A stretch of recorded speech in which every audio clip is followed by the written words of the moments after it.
Hello, everyone, and welcome to the Irish Writers' Centre Information Centre session on the Arts Council Agility Award with Sarah Bannon. You're very welcome to one of our many information sessions that we've been doing in this COVID year. My name is Valerie Bistani. I'm the director of the Irish Writers' Centre. And just to introduce the format before I introduce you over to Sarah Bannon, today we are doing a session on one of the many wonderful awards that the Arts Council has been able to give to artists this year, and writers in particular in this case. So we're going to do a half-an-hour presentation with Sarah Bannon, and followed by a Q&A. So if you look to the Q&A box at the bottom of your screen, you might, if you have any questions that aren't answered by Sarah, please do jot them in there and we'll pick up on them at the end of the session. So here we are. I'm going to introduce you now to Sarah Bannon. Sarah is the head of literature, and she will be able to go ahead with the presentation now. Thank you. I'll see you at the end. Okay, right, I hope everyone can hear me okay. So as Valerie said, my name is Sarah Bannon. I am the head of literature with the Arts Council, and I hope everyone can see me. I'm going to share my screen here in a second, so I'll be small no matter what. So just give me 1 second, share this, and no, stop, sorry, now, should have practiced that ahead of time. Give me 1 second so I can get this just the way I want it. Slideshow beginning and here. Sorry, no, people. Now, yes. 1 more second. Sorry, this isn't very professional of me. Share screen, and here we go.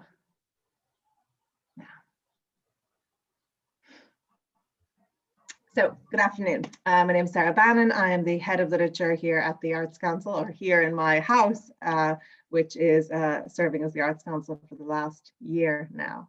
I'm just here to talk to you today about a new award that we've introduced this year called the Agility Award. We run a suite of awards throughout the year, which Valerie mentioned earlier, and all of the information in relation to all of this is up on our website. The presentation I'm about to show you is taken straight from the guidelines, which you can get on the website. So while this is recorded, and I think the Writers' Centre will be sharing it, really the Bible for you in relation to this session is the guidelines rather than me and my talking head and my abbreviated notes here. But I suppose the purpose of presentations like this is just to kind of talk you through the purpose of the awards, give a bit more of a human face to some of this, and I think hopefully to show you how simple the application form is and how we work to assess the applications. So there's only 3 deadlines for this award this year. The first one is on the 8th of April, so that's coming up, and then there'll be another one in the summer, another one in the autumn. We haven't set those dates yet, but they're advertised in our newsletter. We use social media quite a bit, and they'll also be up on the website, but that's the plan, to have 3 deadlines per year. So the application window for the current deadline, the 8th of April, is open at the moment. So you can go onto our website under funding, and you'll see a long list of all the awards that we offer. And you'll see that on the 8th of April, there is a closing date for the Agility Award, and you can go in and read the guidelines. So the award is open to freelance artists and arts workers at any stage of their career. So we introduced this award along with a couple of other awards and schemes in the context of the ongoing uncertainty created by COVID-19. And as you can well imagine, the Arts Council has a commitment to raising standards of excellence in making art. And the purpose of the Agility Award is to support professional artists and arts workers to develop your practice, develop your work, create new work, present new work, or a combination of all of those. So you will have noticed just before there that we've said artists and arts workers. So for people who've applied to the Arts Council for a while before, that is a little bit of a departure. We have designed this scheme, as I say, in response to the context of COVID-19, and we're just well aware that there are a lot of people who work in the arts who are maybe not strictly speaking artists, but who make their living from the arts and arts endeavors. This is probably particularly true in the performing arts, but it's true across all the art forms that don't have access to as many opportunities for employment as they did before. So this is to give all of them the time and space and support to develop their practice. And we'll give priority to applications that demonstrate how the artists or arts workers' practice will benefit from taking time to develop their craft and or working on artistic ideas. So again, for those of you who have looked at Arts Council Awards before, it's not wildly dissimilar from the bursary. Actually, it's very similar to the bursary, I think, and particularly in the area of literature, where most writers want to take time out to work on their work. This is, in a way, in our team anyway, we call it like a mini bursary. So who can apply? So as you can see, there's a very long list of all the people who can apply. So it's professional artists and art workers, including, and it's a very, very long list, but I think for the purpose of, for this session here, what's of interest to you are literary writers. So we have a longer definition in our guidelines of what we mean by literature, but it's works of the creative imagination. So people writing drama, people writing fiction, people writing poetry, prose fiction, poetry, creative nonfiction, so essays, memoirs, works of the creative imagination. But we've also included in here, as you can see, literary editors and literary translators. But then across all the art forms, you'll see that there are kind of categories of workers that you maybe wouldn't think of applying to the Arts Council before. So dramaturgs or curators or production managers, stage managers, technicians, and you can only imagine how difficult it has been for people like that to make a living during this time. So who can't apply? So thankfully, there's a much shorter list. So who can't apply? Individuals who don't have a demonstrable track record as professional artists or arts workers. So in sessions like this, we often get a lot of questions from people like this about this question. And really in literature, the litmus test that we use about this is that you need to have done something. So published something, had something published in a journal. It could be something as it could be one poem in a journal. It could be one short story. It could be that you've won one competition. It could be that you've just completed an MA and that you're working on a longer manuscript. But you need to do something that would distinguish you as working in this field. And we recognize that people, you know, are quite likely not making most of their income from their arts work. From the work from the arts. So that's not the litmus test. The litmus test is that you have some kind of track record in your field. If you're employed on a permanent basis, either full-time or part-time, by organizations funded through the Arts Council Strategic or Arts Centre funding. And I suppose the idea behind this is that we are trying to support people that maybe don't have opportunities to gain work at the moment. So we're trying to spread the funding that we have to as many and diverse a pool as possible. Individuals currently in undergraduate or full-time postgraduate education, the thinking behind that is that if you're in full-time postgraduate education, you don't actually have time to be concentrating on your art. Those who are not resident in the Republic of Ireland, there's some exceptions to that. And so if you're in that category, you'll just need to email me and we can talk about it.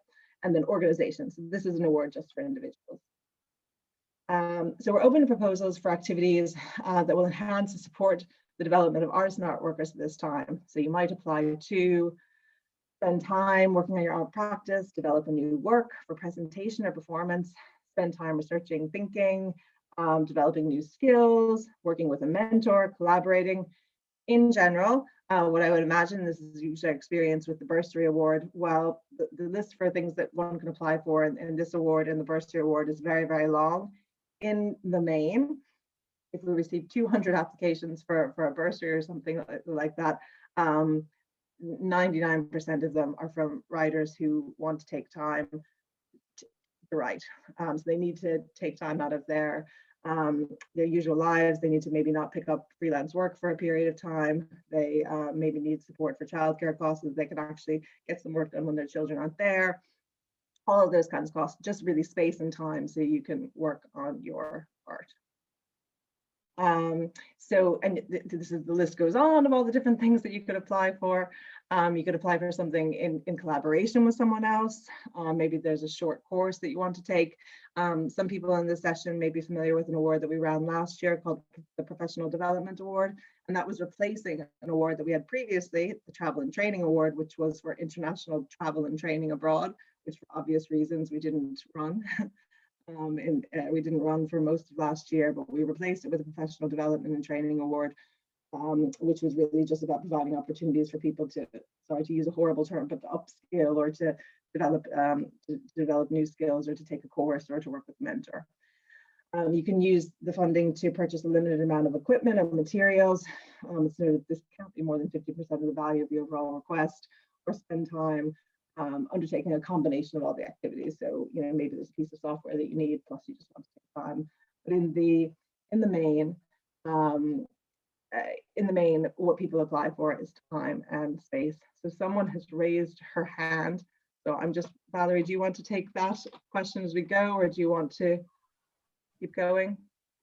Valerie? Let's take all the questions at the end. Is that okay? Okay. If that's okay, Mary, yeah? Yeah. Okay. Okay.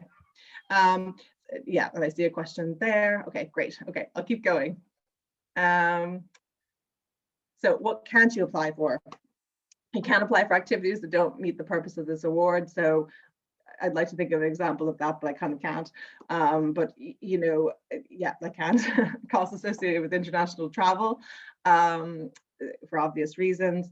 Those towards formal education, costs for professional membership fees. So like any fees to like an organization like the Writers' Centre, and that the idea behind that is that double funding, and because we're already funding those organizations to subsidize that. And then activities have already taken place or will have commenced before a decision is made on your application. Now, I will just say in the case of writers, I don't think this is really particularly applicable, as we can't tell people to stop thinking about their books or stop thinking about their collection or stop thinking about their work. So it's just you be applying for a period of time, but it can't be a period of time in the past, if you get me. So be applying for a period of time, but it'll be in the future. Activities that are better suited to other awards or schemes that are offered that are offered by the Arts Council. Again, there is overlap between this and the bursary, and that is not really a problem if you want to apply for time and space within this. But the distinction would be this would be a shorter period of time. I'll get to the amount of money you could apply for this in a second, but we're only taking requests for up to €5,000. The bursary is for a larger amount of money, so that's what would distinguish those two. And then activities that can be supported by other government or public agency bodies. So sometimes people apply to us mistakenly for promotion of their work abroad or for like tours abroad or that, and that's Culture Ireland, not ourselves, for example, or major capital costs. I think that's in the previous slide. So as I said, how much can be applied for? The amount requested can range from €1,500 to €5,000. And no award will be made for less than the minimum or more than the maximum. And you have to apply within those within that, or else your application will be ineligible, which will be very annoying for you.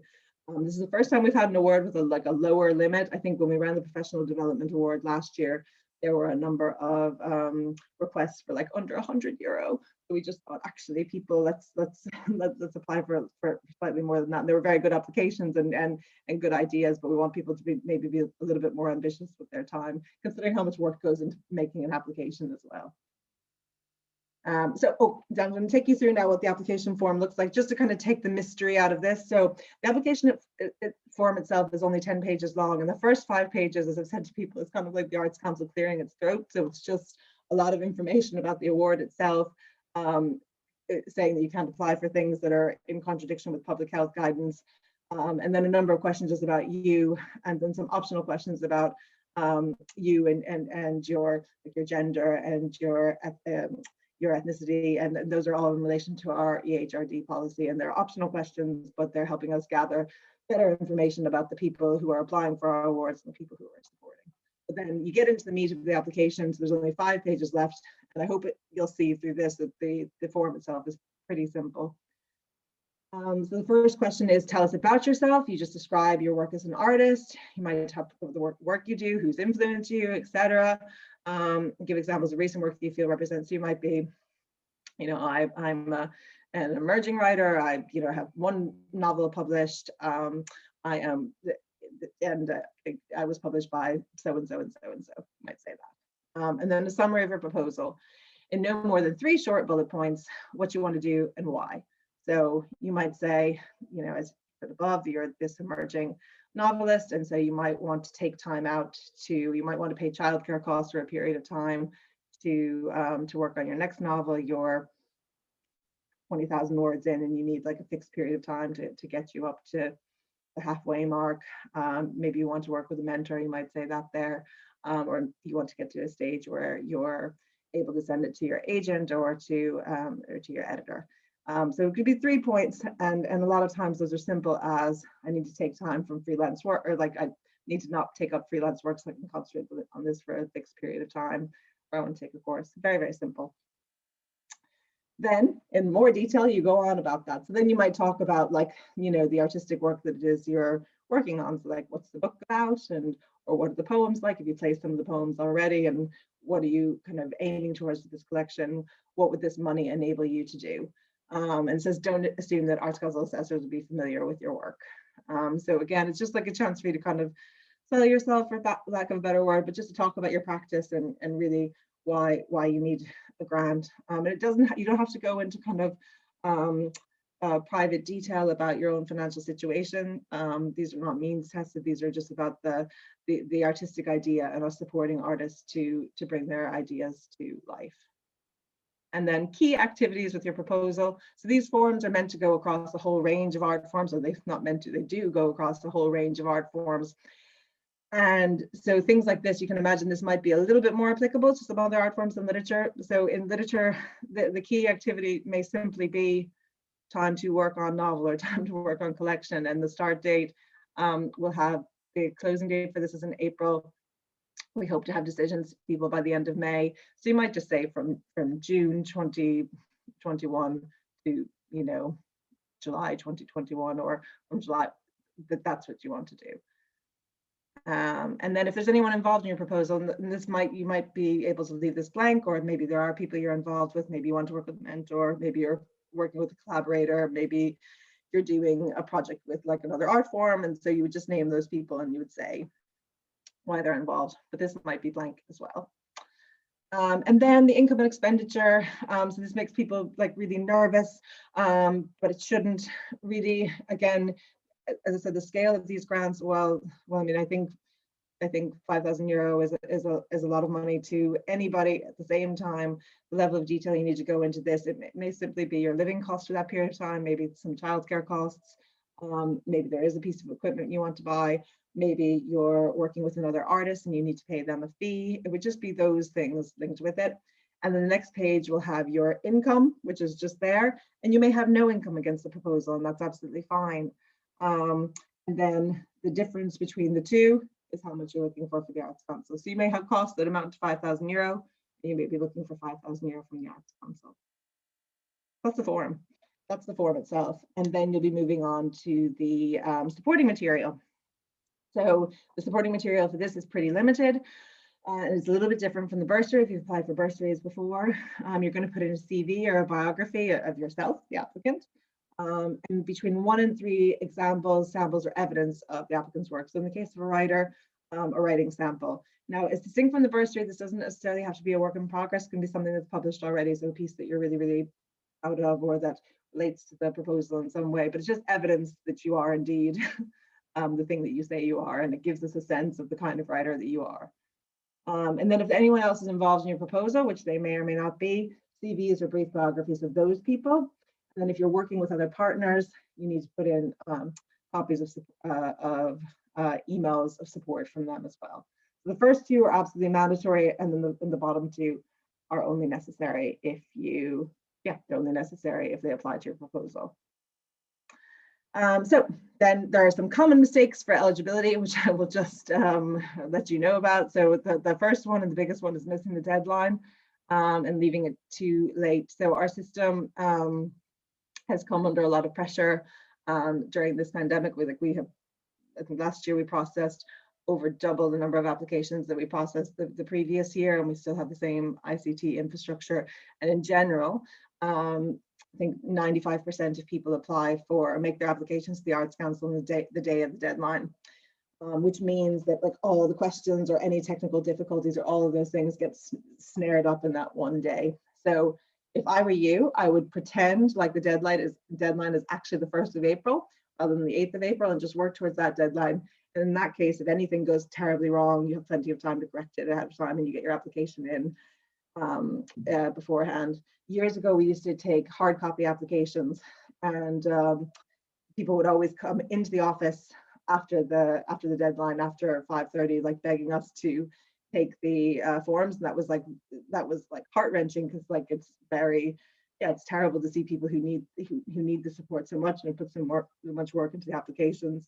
And we would always have to say no to those. But then so that was very hard on a human level. But the ICT system is not human, so it just kind of puts the shutters down at 5:30, and we can't take anything after that date.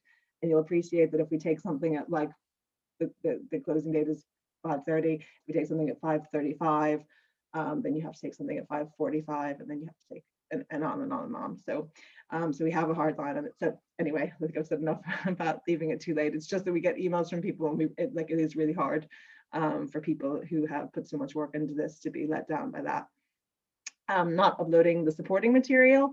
So the supporting material is required there, so your CV, and then evidence of your work, or uploading the wrong supporting material. So like instead of putting up a sample of work, you end up putting like a student bake recipe or something instead. So it's just kind of check those things ahead of time, because the system it's just a computer, so it just sees you have an attachment put up. It doesn't check to make sure it's actually an artistic sample, or not reading the guidelines in some way. But I think because you come to this session, I feel like you've come far enough. So I'm hoping that won't apply to any of you good people here.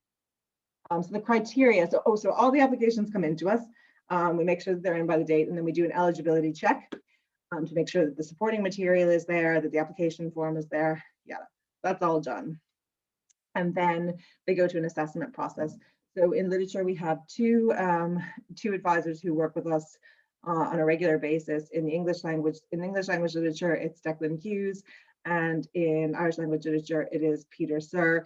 And Declan, because of the volume of applications that we get in literature, often subcontracts to other assessors as well to get a pool of advice, and they make initial assessments to the Arts Council, and then I sign off on those. So this award is assessed a little bit differently than the bursary, which goes to panel. This will be done in a quicker turnaround time, but things will be assessed against the criteria. And so Declan or Peter will write an initial assessment, and they will write a little comment against each of these criteria, and with each of the criteria there'll be a score.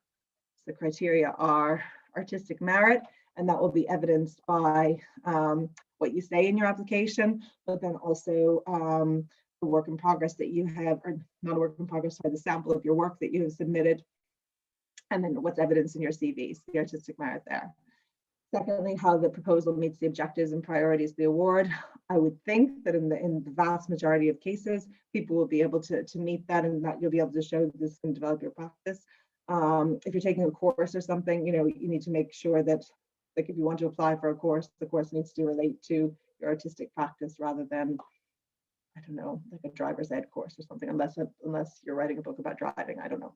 And then feasibility, so whether or not you can pull this off in the time that you've said. So I think for writers, again, if you are applying in the kind of mini bursary kind of way, you might just be saying, I have like a little block of work that I want to do during this time period, and 3,000 euros is the difference between me being able to edit this in peace and like tearing my hair out, because like my children are never gone. So that's how they're assessed, and against each of those there's a score. And again, all of this is in the guidelines, and you can take a look at that. But there's a score against each of them, and the scores are tabulated, and you get a total score, and then things will be ranked. They'll be ranked according to score. So the decisions, they're assessed. There's a score. Declan and I have a kind of Declan, Peter, and I have a chat about all of them. Then we decide on the final scores. And then decisions will come within 4 to 5 weeks. And then I have an asterisk there just in case we haven't run this award before. So because we're doing a lot of sessions like this, I think we're anticipating there will just be like a ton of applications. So 4 to 5 weeks is what we're aiming for, but it could actually be slightly longer than that if we just end up getting a complete deluge of applications. So this is just me like reiterating that bit before, which is, we recommend that you aim to upload your application at least 48 hours before the advertised deadline. That way, if you encounter a technical problem, you have time to contact us so we can assist in resolving it in the guidelines as well. And then this is like another hammer blow on this. It's on account of large volume of applications using the online system on the last day of the deadline. We can't guarantee that we'll resolve a technical issue that you might have if you contact us after 2 p.m. on the day of the deadline, because that's only like 3 hours before the thing actually closes. So again, just kind of pretend like the deadline is a little bit earlier for yourself. Now I will say, and hopefully people can back me up who've experienced the online system, which is, you know, we are upgrading it at the moment. I know people find it frustrating. We do too internally. Next year we'll have a brand new spanking system. It's just not there yet. But just to say, we have a really, really good team who work on online services, and they are really artist-centered and will be there to answer questions if you come across them. And then we're here to answer, I suppose in the literature team, we're here to answer questions about the form itself. The people, our ICT team are really good at getting back to people. And then the contacts, again, these are all on our website. I'm Sarah Bannon, I'm the head of literature. Audrey Keane is the literature officer, and Aoife is the literature assistant. They both work across a number of different areas as well, so they have kind of expertise in film and architecture and international, if you cover any of those areas as well. And so that is that, and that's our website where all the information is. And that is me done. Okay, Valerie. I am done. Thank you, Sarah. Thank you very much. And actually, that was sorry, I probably did speak too quickly because it's 4:26. So I went through that at breakneck speed so I can understand if people have questions. Oh yeah, no, perfect. 30 minutes. So we have a few questions here. Can I ask everyone, please, to send in your questions in the Q&A box? I don't know if we can't listen to you live, so that's our format for today, if that's okay. And I might start immediately with a question here. Does self-published work that has sold count? Yeah, it does, absolutely. Yeah, it does.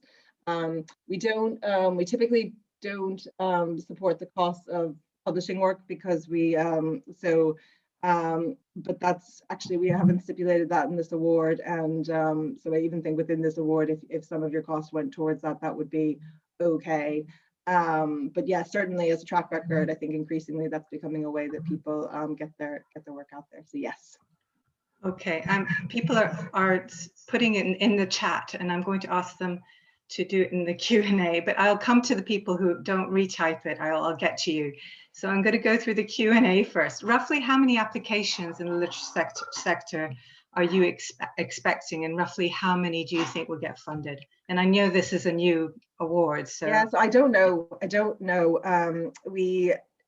the bursary, this past round, we received about 200 applications, which is about double what we normally receive. And I think that because we have increased funding for the bursary, this is, I think we'll be in a position to fund about a third of them. So I would imagine, I'm just not sure. And actually, there's a centralized budget for this as well. So I don't have the answer to that yet. In general, like 1 to 3 would be kind of a good ratio in terms of being able to fund 1 and 3. Before we received extra funding from the government, we were funding maybe 1 in 10 bursary applications. So things have improved significantly, although still there are really talented people who aren't funded. Okay, great. Thank you, Sarah. A question about the bursaries. I know that they generally happen later in the summer. Will the bursaries be announced before the deadline for Agility? And if you're successful for the bursary, are you allowed to apply for Agility? Yeah, so you can get a bursary and an Agility award. You will not know the outcome of the bursary decision before the Agility award.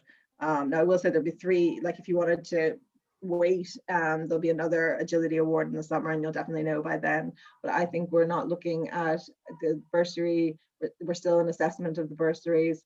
Our panel isn't meeting until later in April. So it would be late April, early May before people have bursary decisions. So the Agility awards will already be there. So you'd want to distinguish it in some way from your bursary proposal.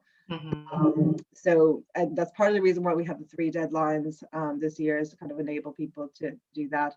And then you will certainly know the outcome of your Agility award before the next round of bursaries. So there'll be another round of bursaries in July, and you will know the outcome of this, the May Agility award before that. So I think actually now that I'm thinking of when the window opens for the Agility award, but no, you won't. I really don't think you'll know quite yet. So I would just, yeah, it's really up to the applicant themselves. The proposals just need to be slightly different. Okay, great. We've got a ton of questions, just to let you know, Sarah. So I'll just run through them. Is it possible to fund expertise in creating a package for film, TV, media, transmedia project? And you're saying, yes, you can apply for the fees of somebody else to help you in your application, isn't that right? Yeah, I think you would need to show, how it's supporting your practice in some kind of way. But yeah, those would be eligible costs for sure. Okay. A question here on confidentiality. Are the applications confidential? Well, yes, I mean, people who make an application to the Arts Council, yes, they're confidential, and then anyone who's involved in the process has to apply for a confidentiality. They have to sign a confidentiality agreement. If you are indeed successful for the award, your name, local authority, area, and the amount that you received will be published on our website. Okay, we don't publish the proposals themselves. Okay, it's just a temporary issue of wanting confidentially for a period for book contract reasons. Oh yeah, gosh, yeah. So is it possible that if you apply for 5K, you get accepted for the grant, but for a lesser amount? I have a feeling, I think for this, we will, in general, we try to, particularly because it's a very small amount, we will try to award people what they have applied for. Certainly with the bursary last year, we awarded people what they applied for, unless they were like absolutely exceptional, unless you do something in your budget that that makes cost ineligible. Do you know what I mean? So you might be funded for the portion that's eligible, but in general, we try to award people what they've applied for. Okay, great. And as you always tell us, apply for what you need, not less, because you can't award them more. Yes, exactly. Yeah. We can't, but we can't, and this one we can't award more than €5,000, and we can't award less than 1,500. Great. Someone says she knows one of the assessors and they know her work. Can she still apply? She absolutely can. And if there's a conflict of interest, the assessor will declare that and someone else will assess the work. So in the conflict, but I mean, a lot of people know each other. You know, I know a lot of names on the list here, and only a few of them are probably conflicts of interest. So yeah. Okay. Yeah. A question here on supporting material for literary editors. For literary editors to be individual pieces you've edited. I'm not really sure what the question is. Yeah. So yeah, that would be, I think that would, sorry, and I should have mentioned that more throughout the session. Yeah, I think a sample of something you've worked on, you've edited, and then maybe an example of that or a couple of examples of that. Yeah, or it's okay to show a draft with edits showing as well, isn't it? Gosh, yeah, that would be fun. Yeah, that would be, and the finished work would be fine too. So yeah. Brilliant. Okay, great. And how long should a submitted portfolio be for a fiction writer? Oh, we say up to 10 pages. 10 pages, yeah. If you're doing a collaborative piece, should each party apply separately, requesting their contribution of costs in reference to the other party, or should they apply together? They should. It depends. I mean, it depends on the cost. Like if the whole thing, they shouldn't make three. If it's a collaborative project, it's a collaborative project, so it should be a single application, because what could happen is one person could be funded for it. We can't kind of link applications in that way. But if the costs are more than that, then they might want to apply for a collaborative bursary, which is possible. And so you could look at that. And then we'll also be running another round of the project award later this year, and that's a bigger fund as well, which is kind of more open for collaborative projects. But it would just be one small agility award for the 3 people. So if they have a project that costs €5,000, can each of them put in for 2,500 for the same collaborative piece? Well, that would be €7,500 if there's 3 of them. Or sorry, I thought there were 3 of them. Yeah. No, there's just 2. Yeah. So 2. Yeah. Then yes. Yes, Valerie. Yes. Excellent. Okay, just clarifying that. I'll be conducting a course at the end of April. Could I apply for the period May to July? Yes, but I think May, you won't have your decision at that stage. So I would, just to be on the safe side, I would say June to July. Okay. I would just recommend that people say their activities start in June, because I think that's the we'll cut out that. But yeah, just to give you some space there. Yeah. I'm doing a one-year college course that finishes in early May and plan on doing. Can I apply for a bursary which covers it? Yes. Yeah. So once you're not in college by the time the bursary or the time this award kicks off, that's great. Yeah. If you're both a writer and a facilitator and you have project goals in each area, is it acceptable to apply under each job description in the hope of being successful once? No, you should apply as like, no, I will say, and I didn't say this in the session earlier, and maybe this will cut out some of the, so no, you can just make one application as you, because we're just funding the person. And so if you're a multifaceted person, unfortunately, you just have to be you still have to just be a single unit applying. Okay. But what I will say is that there are 3 deadlines for this, and everyone who, you can only get one agility award in the year, but say you're unsuccessful in the first round, you can apply again in the second round. Say you're unsuccessful in that round, you can also apply again in the third round. So we're being quite open about that as well. So I would just put your best foot forward in the application as the multifaceted person that you are. That's great. And it kind of allows people to be strategic about when they apply as well, as they know. Yeah. Does the award preclude? No, it does not preclude you from applying for the bursary at all. No, it doesn't. No. So you can only get one of each, but you could end up with a bursary and an agility award in the one year. So a question about mentorship. Does she put in a stipend for her time and cost of living? That's okay, isn't it? Yeah, absolutely. Yeah. And the cost for the mentor as well. Yeah. Brilliant. And are multiple things okay to apply for, like a course and a membership and time? Yeah, absolutely. And I think people might do something like that. Again, I focused it on time because often I think people think that that's not like an acceptable cost. And I think, I don't know, for most writers, I think that's really what people want is time rather than Excel courses, but like not knocking Excel courses either. Yeah, great. If a work has been performed but not published, will that count as a track record? Yeah, it will. Yeah, if you can, and it would be great to give us a sample of the performance as well. I have unpublished examples of the type of writing I'm currently working on. Is this acceptable as a writing sample? Yeah, oh yeah, they are. Yeah, work in progress is there. Now, in terms of like it's just to kind of bear in mind wherever you are in your career, like I anticipate that we'll receive applications from people who have who maybe have several novels or several collections published, and if you have absolutely nothing published to your name, you will be competing against those artists who, in fairness to them, have achieved an awful lot in terms. So it's just to kind of bear that in mind in terms of when you want to apply. Okay, great. And a question here again. It's sorry, Sarah, to cut across about combination entries, if you like, but particularly in relation to training. Is it feasible to ask for some, like to go do a training course with someone based in the UK, or would that not be considered?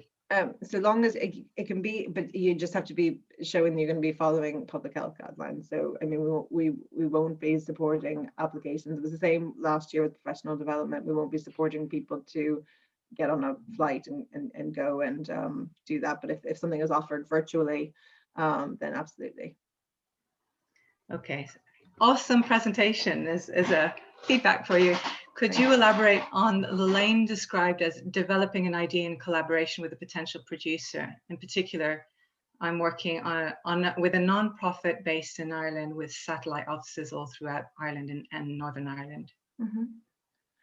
Well, that sounds like the kind of thing. I mean, I suppose just to bear in mind, these guidelines are to be across like a whole range of art forms. And so, yeah, I mean, if you were, I mean, it might be developing work with a publisher. It might be, I'm not sure what the organization is involved in. So long as it is, I mean, this award is really as wide open as it gets. I think, if it's an artistic project, yes, absolutely. Okay, I'm just going to pop across the chat because I know that some people wrote those a long time ago. Can you apply for a long project that you're in the middle of? Yeah, yes. Absolutely. And I think it's just, I mean, I know this is a bit artificial, but just for the purpose of making a good application, if it were me, and it's not me, I would just say, like, I'm in the middle of a long project and like there's this specific thing I want to, if it were me, I would just be like, if I could just not have the children for, sorry, I love my children, but if I didn't, if they weren't here for 6 weeks, I could actually have a decent first draft, or I would, I'd be able to work through the first quarter. So just maybe say what you want to achieve at the end of it. But yeah, I mean, I think we expect to receive a lot of applications from people who are in the middle of something that maybe they've been working on over years, which is why I was saying in that earlier, that thing of like, you can't apply for something that's already started. Of course you can. So, and we recognize that books are like brewing the whole time. Yeah, great. And have you already begun the processing applications? You haven't really, because deadline's not gone yet. Yeah, so I think I saw that question come up. So we haven't begun processing them. So if you come to this presentation and thought, oh my God, I did something crazy, you absolutely can withdraw the application. You just need to email myself or Audrey or Aoife and ask to withdraw the application. If you withdraw it, then you have to go through the whole rigmarole again of applying, but we can withdraw it and then you can send in a fresh application. We only start assessing after the closing date and after everything's in. And yeah. Okay.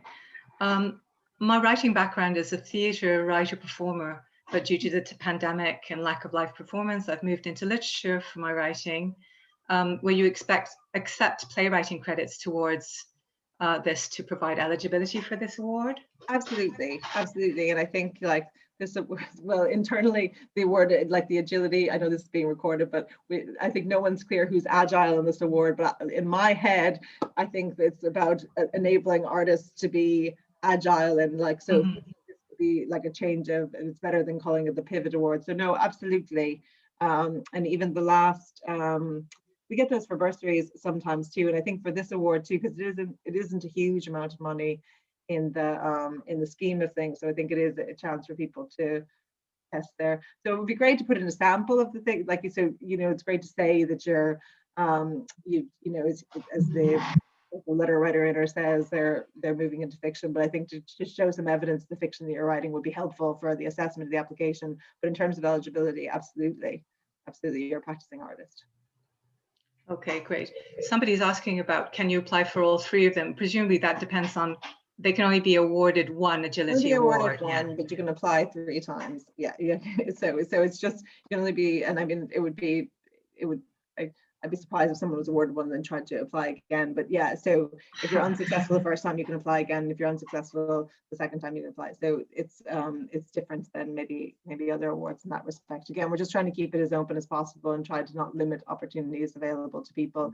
Like there's always a limit to our funding. It's never as much as we would like it to be, even in the past year. But really, the purpose of these is to be as flexible as possible. Yeah, great. Someone was asking about the time frame, but I think you've answered that one. It's 4 to 5 weeks. It should be 4 to 5 weeks. It's just, we had a meeting the other day, and then they were like doomsday. It would be great if a lot of people apply. I think that would be super, but it's just about trying to keep everything in line. So there's a possibility, as that asterisk says, that it could be a little bit longer than that. I hope we'll be able to turn around quickly. I don't know, we ran an award in the beginning of the pandemic last year, and we were able to turn that around within 4 weeks, which was hard, but it happened. So I think it can happen again. Okay, and I'm not sure what the question is, but they were wondering about the scoring. So maybe, is there anything that, apart from what you've told us on the scoring? So all the scoring is in the guidelines. There are 6, like it's a numerical scoring system, 1 to 6. 6 is exceptional, 5 is excellent, 4 is very good, 3 is good, 2 is lots of gaps, and 1 and 0 are just this is not our remit. And so within the guidelines, there's an explainer for what all of those mean. So exceptional means there's just like absolutely like nothing could improve the application. Excellence, like it's very, very strong in lots of ways. There might be a few weaknesses in the application, but they're minor, and it kind of goes down through that way. So there's a little explainer against each of them. And then everything is done in a competitive context. So they're just kind of placeholders for us, but there'll be a short comment against each of them. I suppose because with this award, we're trying to work on, again, for anyone who's had experience with the Bursary Award, there's a written assessment that comes with each with each application. And so it's not particularly long, but they are, you know, there's a paragraph against each criteria. This will be shorter still, I suppose, because in this instance, we are trying to be agile and try to get the decisions to people quite quickly. So I think the comments will probably be shorter in the interest of getting money to people speedily. Okay, a question. Are persons from Northern Ireland eligible to apply for this? So this is that asterisk there. So to be strictly speaking, our awards are only open to those people who are resident in the Republic of Ireland. But there are exceptions to that, and those are kind of made on a case-by-case basis. Once people can prove that their work will have a kind of a resonance here in our, you know, here in Ireland, in the Republic of Ireland, and that it's of benefit to the arts in the Republic of Ireland. So the person would just need to get on to us directly about that. Okay. I think that the Arts Council of Northern Ireland runs its own suite of supports as well, which are well worth looking into. Yeah, great. A question here about reapplying if they're unsuccessful with the first application. What's your advice about reapplying with the same project in the next round of Agility Awards? Well, we have a kind of like a double jeopardy situation where we try to encourage people not to apply with exactly the same thing twice. With the bursary award, it's slightly different because the bursary, sorry, I keep going between the two. The bursary, we do a shortlisting phase internally, and then they go to a panel, and the panel is always different. With this Agility Award, we'll be doing all of that kind of assessment work internally, but what will change from time to time will be the competitive context. So, you know, there might be around, you know, where every, you know, highly experienced writer in the country applies into one round, and we have the same amount of money as we do in another. You know, you'll be able to get the assessment text the last time, and you can kind of reflect on that and decide what you want to do with your proposal after that. In my experience, what happens to people is that, you know, something has moved on in between one closing date and the next, because no matter how agile we are, like there's a time slippage, and so while it may not have changed radically, it will have changed in some way, and you'll be bringing in a kind of a fresh application in that sense. Yeah. Okay. Here, if you have an existing book contract, can you be awarded the Agility Award? You absolutely can. Yeah. Oh, absolutely. Yeah. Yeah. And you can be awarded a bursary, and you can be awarded, because unfortunately most book contracts are not, you know, they're not enabling people to, they're not really rewarding the work at the level that we would like to see. So no, absolutely. And similarly, a question about payment. If you're on the PUP award, can you apply for it? You can. But I will say you just need to look at your own, and actually maybe the Writers' Centre can give you some advice on this. We don't give advice about people's individual tax arrangements. I mean, it will be classed as income, so it may affect that in some way, but you can get individual advice on that through the revenue. But you can absolutely apply if you're on that payment. Okay, this is kind of a follow-up from before. Someone, just in terms of competing timetables, if we're saying June is probably a safe bet for everyone to assume before they get their application, if her activity begins before the end of May, does that make the application ineligible, or is it worth applying, or what would you recommend? I think you could probably say, let's say, I think saying the end of May, I think you might just still be okay. I think that's all right. But yeah, I mean, I just think if you're applying for time, if it's simply that you're applying for time, my advice would just say June, because that's like nice, easy, there's plenty of window there. But no, we've said the guidelines say 4 to 5 weeks. The closing date is the 8th of April. So you go 5 weeks from that, and then, you know, it's not your fault that the Arts Council's timetable has taken longer. So I would just go, you know, so yeah. Okay. Is that clear? Well, I think too, there's, yeah, I suppose. Yeah, I think the end of May is fine, is all I'll say. You'll probably have to make a personal decision about whether or not you go ahead with the thing, with or without the funding, is just the thing. But I think it's okay to say that that's when your activities start. Does your writing project have to be finished by April the 8th, 2022? No, gosh, no. And actually, with all of these awards, I should say, no, and we don't necessarily expect that that there'll be finished pieces out of this. It is, it could be that there's a finished piece, but it could also just be that this is buying you a little chunk of time to work on it.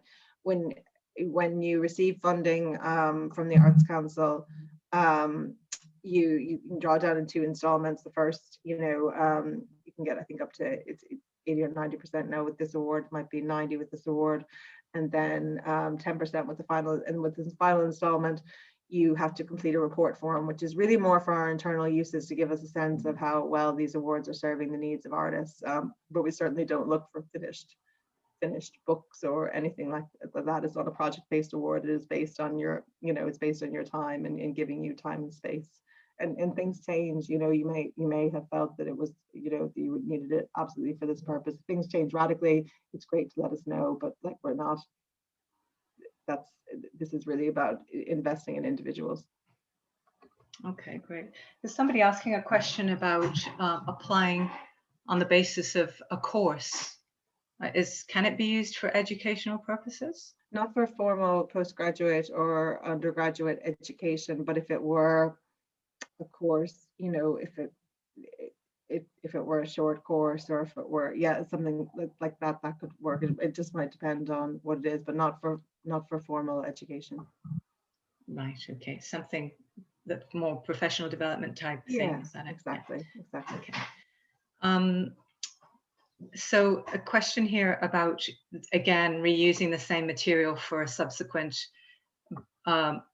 bursaries. If so, would you have to present it differently? I think you've answered that one already, haven't you, really? That you would expect people. We expect things to move on slightly. I mean, but at the same time, if it's a work in progress, what I suppose what we don't want is for people to, I think, just get your assessment after, if you don't receive funding, or indeed if you do, ask for your assessment, and we can send that to you. And maybe that will be helpful to you, or maybe it won't. But sometimes we have an experience where people apply for a bursary maybe a couple of times, and for whatever reason they're shortlisted, and then the makeup of the panel and the competitive context means that they're not funded in that round. And and I will say, a few years ago, we come out of bursary panels and we might have 100 applications and we'd be funding 10 of them, not even to the, so they were kind of crazy competitive in terms of who we were able to give funding to. And so then someone would come and apply again, and they would put in a different work in progress, but we'd be reading it and be like, oh gosh, this poor person, because they haven't gotten funding, now they're just sending in another 10 pages from a project, and it's slightly not as polished as the one that came before, and they're kind of doing themselves, and then so it's just, we want people to be able to put their best foot forward. That's all. So the project, so get the assessment, see where you stand, can have a conversation about it. But it may be that you have a 10-page sample that is just super, and that is the sample that you continue to send in, and that's fine. And maybe the way you present the information in the form is slightly different. Your circumstances may have changed, what you want to use it for may have changed, but it may be that the actual artistic sample stays the same, because that's the best thing you got. And guess what, you didn't get a grant to help you move it on any further. So we just want people to be able to put their best foot forward. So it's kind of really the balance between the pitch and changing what you're saying in the application. And I will say, with literature awards, and it's different from art form, but we do tend to try to look at the samples of work, really and that's a really important part of the assessment, as opposed to it. It is not, there's a narrative that sometimes goes around that to get Arts Council funding, you have to be really good at filling out forms. In literature, it really is about the work, and it is about the work that you submit more than how well you are at pitching that. So just okay. Great. Question here: I have a full-time job in the public sector. Am I still eligible for the award? I presume you're kind of asking, because are these because they're not means tested? They're not means tested, so no, there's no no, we can't. Yes, you can. You can apply, because they're not means tested. These are grants for ideas, rather than, However, anyone who is working for an organization which has Arts Council funding is not eligible, isn't that That's right? right. Yeah, that's right. Because in a way, our funding is already supporting individuals within those areas. Okay. Do you need to present the finished work to the Arts Council when it's finished? No, you don't. Okay. And what would be a daily rate for a stipend? I would get on to one of your the resource organizations to get advice about that.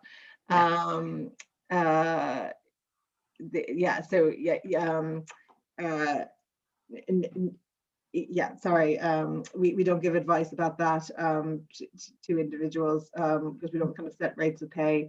Words Ireland has some good information about fees that they pay to writers, but I think it would be good to talk to some other writers and then indeed to your relevant resource organizations for advice about that. Okay, yeah. I've worked as a visual artist, been writing fiction. Can I submit as a writer? And I think you've already said yes to that. Yeah. Are any awards made taxable?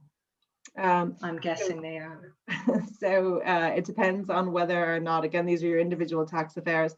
If you have the artist tax exemption, if you have applied for that and it's successful because you produced a qualifying work, a payment from the Arts Council, a direct payment from the Arts Council in the form of bursary would be eligible for the artist tax exemption, in that you'd be using it to create another qualifying work. So it just depends on your individual tax circumstances. Okay, and question here again about doing a course to improve certain skills like online presentation, whatever, without really having a particular course named or listed. It's better to have detail, isn't it? A little bit of detail, yeah. You might maybe you haven't landed on exactly the one, but because you're going to have to fill out a budget and say how much you think it's going to be and you know what those courses are. So yeah, you need to have that in kind of lined up. Would it be realistic, a realistic literature project to start within the award, i.e. starting a new novel outline or draft, like at the very beginning of the process? Yeah, I think so. I think that's where it will really matter that you have a track record, though, I would say. You know what I mean? Okay. You know, so you'll be putting in, you put in previously published work or samples of things, and you know, and that you're just and you need time to, yeah. Okay. I don't see why not. Great. And is there an accountability process for people who are granted the award, apart from the report you mentioned? No, the report, no. So people have to provide tax clearance certificates. They have to, they have to prove that their taxes are up to date, and they have to sign a form. You know, they do a report form and they sign saying that they used the award for the purposes it was laid out. But yeah, that's how it works. I mean, these are grants for artists. Okay, somebody with a question against, what the budget sheet in terms of the 5K. What does the section on the form refer to when asking what income you have against this? Like, she doesn't understand what you mean. It's like, so say you want to do, say you want to pay a mentor and that's going to cost you $3,000, and then you want to do a presentation course that's going to cost you $2,000, and then you want to pay childcare for like 2 months, and that's another $2,500. So that adds up, and then you're going to put, actually I haven't been keeping track of my sums in my head, but say you have savings, maybe you had savings you want to put towards it, or you would put that down in income there. Now I will say, just for the vast majority, like for a lot of bursary applications, there's oftentimes no income, because what you're saying is, I want to give up this piece of work, I'm going to take a career break, I'm going to not take freelance work, and this is what it's going to cost me to live for this period of time without that income.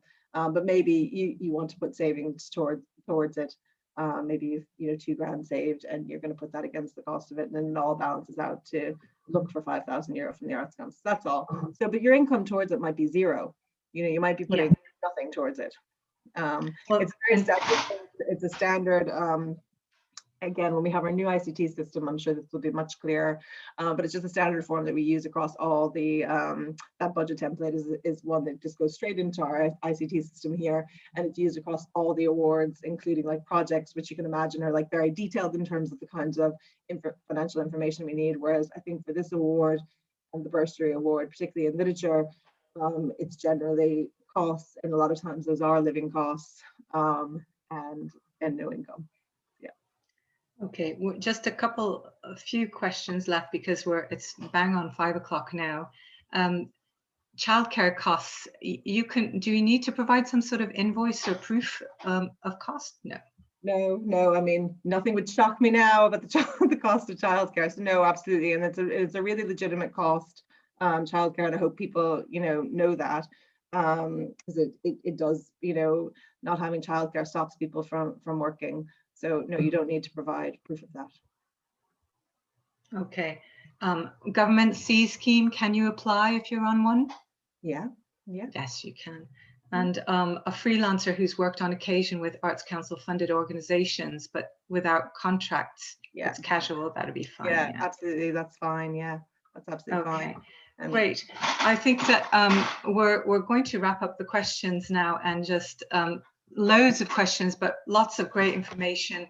Really to say thank you to Sarah for such a wonderful presentation, and also for the bursary, the award itself. It's just a fantastic opportunity, and especially one that will be repeated a couple more times during the year.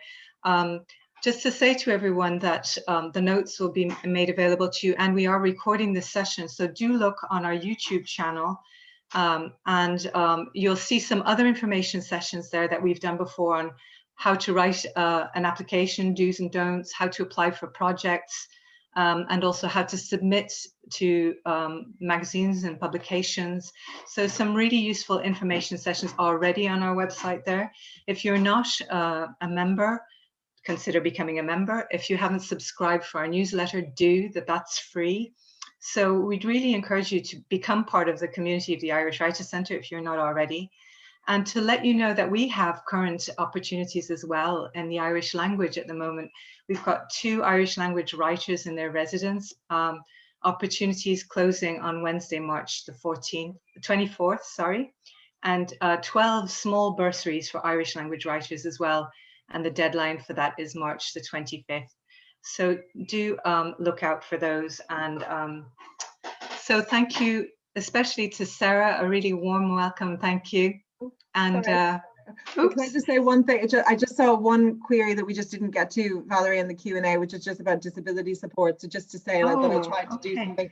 So just, yes, if you need additional funding on top of the €5,000, if you have a disability, yes, those are applicable costs, and there's a special section on the form just about that. And we also have a disability officer who can help you work with your application for that, just to say that.